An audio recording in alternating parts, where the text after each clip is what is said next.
Bismillahirrahmanirrahim. Assalamualaikum warahmatullahi wabarakatuh. Alhamdulillah rabbil alamin. Wassalatu wassalamu ala asrafil anbiya wal mursalin wa ala alihi wa ashabihi ajma'in. Amma ba'd. Pada kesempatan kali ini, di video ini saya akan coba meringkas apa yang telah disampaikan di video bahasa Arab yang telah disiapkan oleh Ustaz, yang berisi tentang riwayat hidup Al-Imam An-Nawawi rahimahumullah. Yang pertama, riwayat hidup Al-Imam An-Nawawi. Al-Imam An-Nawawi lahir pada pertengahan bulan Muharram tahun 631 Hijriah di kota Nawa. Nama lengkap beliau adalah Abu Zakaria Yahya bin Syaraf bin Muri bin Hasan bin Husain bin Muhammad bin Jum'ah bin Hizam Al-Hizami An-Nawawi. Panggilannya yaitu Abu Zakaria.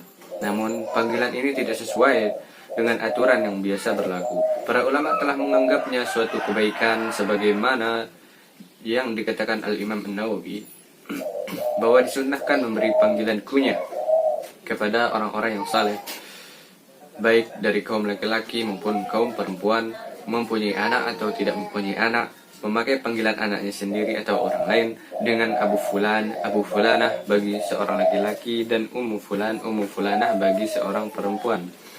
Al-Imam An-Nawawi dijuluki Abu Zakaria karena namanya adalah Yahya.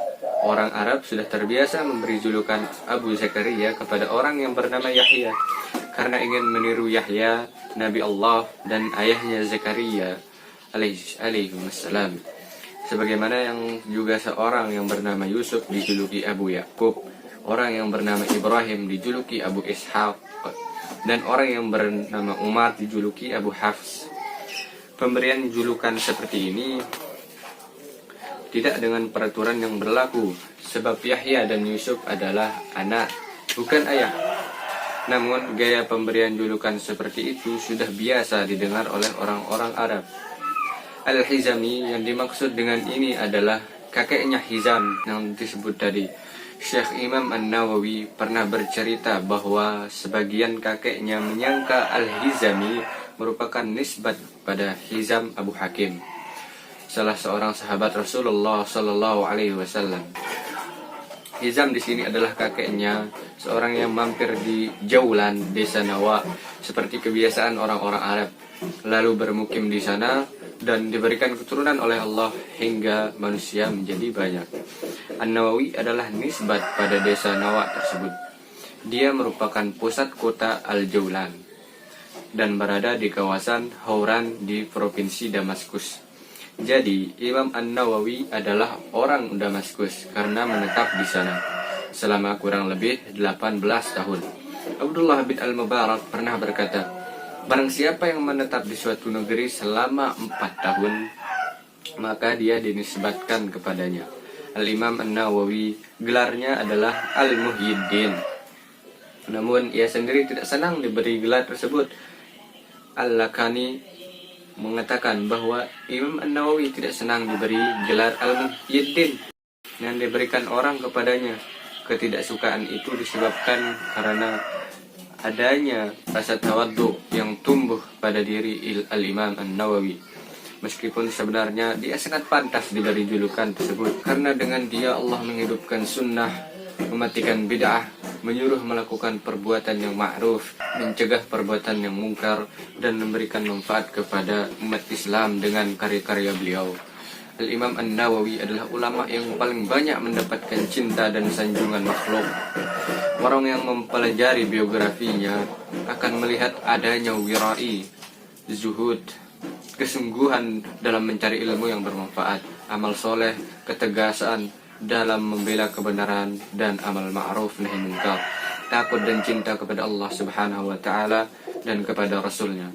Semua itu menjelaskan rahasia mengapa ia dicintai oleh banyak orang. Al-Imam Nawawi merupakan ulama yang besar pada masanya. Menurut pendapat yang rajih, ia meninggal dunia sementara umurnya tidak lebih dari 45 tahun. Ia telah meninggalkan berkas-berkas, ketetapan-ketetapan, dan kitab-kitab ilmiah yang berbobot Dengan peninggalan-peninggalan tersebut, ia telah menunjukkan bahwa ia melebihi ulama-ulama dan imam-imam pada masa beliau, pada masa Imam An-Nawawi. Al-Imam An-Nawawi menyibukkan diri dengan ilmu-ilmu yang bermanfaat, rela berada di pondok yang disediakan untuk para siswa, merasa puas dengan makanan roti al-ka' dan buah tin. Ia memanfaatkan semua waktu dan tenaganya untuk melayani umat Islam. Ia memakai pakaian tambalan dan tidak menghiraukan dengan perhiasan dunia agar mendapat ridha Sang Maha Pemberi.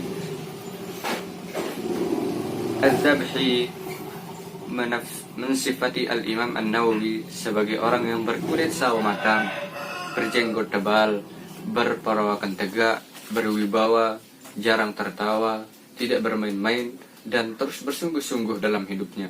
Ia selalu mengatakan yang benar, meskipun itu sangat pahit baginya, dan tidak takut terhadap hinaan orang-orang yang menghina dalam membela agama Allah Subhanahu wa Ta'ala.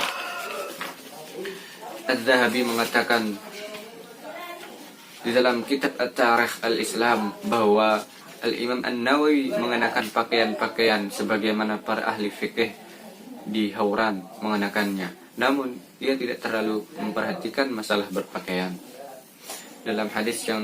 Dalam sebuah hadis disebutkan yang artinya, sesungguhnya Rasulullah Shallallahu Alaihi Wasallam bersabda, segala sesuatu yang diinfakkan dari harta akan berkurang, melainkan Allah akan menambahnya.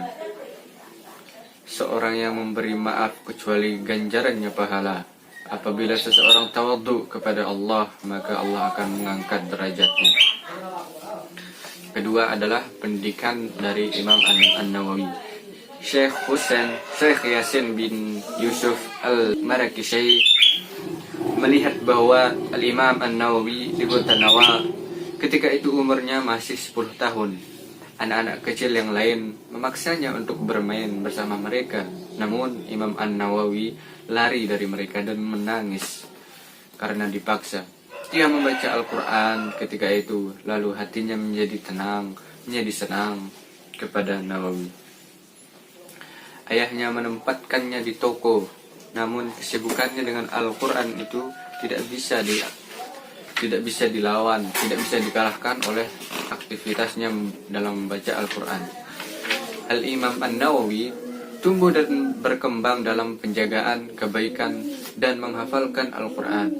Dia menghabiskan waktunya di toko bersama dengan ayahnya. Kemudian pada tahun 649, ayahnya memindahkannya ke Damaskus agar belajar di sana. Dia bertempat di asrama para siswa. Dia mengandalkan kekuatannya dengan roti kasar.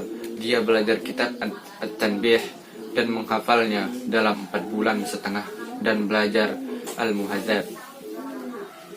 Al-Imam An-Nawawi menghafal kitab At-Tanbih dalam waktu kurang lebih 4 bulan setengah, dan ia hafal 1/4 pembahasan ibadah dari kitab Al-Muhadzab dalam sisa tahun itu.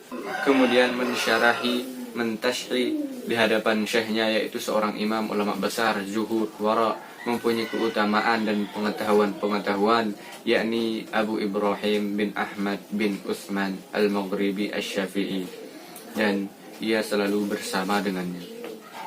Ketika Imam An-Nawawi pergi haji bersama ayahnya, tampak oleh ayahnya tanda-tanda kecerdasan dan kemampuan memahami. Dia bermukim di Madinah selama 1 bulan setengah. Dalam perjalanannya, dia banyak mengalami sakit. Kembali dari haji, dia memfokuskan diri dengan mencari ilmu baik siang maupun malam. Karena itu dia dijadikan percontohan dalam perumpamaan. Yang ketiga, yang terakhir, kondisi sosial dan politik Imam An-Nawawi. Imam An-Nawawi dilahirkan di kota Nawa. Ia menghabiskan masa kanak-kanaknya di tempat kota kelahirannya dengan membaca Al-Quran hingga umurnya mencapai remaja. Ia berbeda dengan anak-anak yang lain. Ketika umurnya 19 tahun, ayahnya membawa Imam An-Nawawi ke Damaskus pada tahun 649 Hijriah. Di sana dia bertempat tinggal di Madrasah Ar-Rawiyah. Selama 2 tahun dia menetap di sana. tanpa meletakkan lambungnya pada tanah. Dan di sana dia mengandalkan kekuatannya dengan roti kasar. Maksudnya dia terus memakan roti kasar. Di Madrasah Ar-Rawahiyah, ia banyak menuntut ilmu agama dari gurunya, namun mengambil sedikit dari kehidupan dunianya, hingga nyaris tidak meminum airnya. Nama harumnya selalu dikenang sepanjang masa, begitu juga karya-karya dan ilmunya. Ketika Al-Malik Az-Zahir tergila-gila dengan angan-angannya dan nafsunya menyuruh berbuat zalim, para ahli fikih menjerumuskannya untuk menjual akhiratnya dengan sedikit emas. Saat itu yang tersisa dalam memberikan dukungan untuknya adalah Syekh Muhyiddin Al-Nawawi. Al-Imam An-Nawawi datang kepadanya dan membuatnya takut. Dia menyatakan fatwanya dan berkata, "Sungguh mereka telah memberikan fatwa yang batil kepadamu. Kamu tidak berhak menarik iuran atau pajak dari rakyat hingga kas di Baitul Mal habis. Dan kamu serta istri-istrimu, budak-budakmu, dan para pejabatmu harus mengembalikan apa yang telah kamu ambil dari hak mereka yang sebenarnya.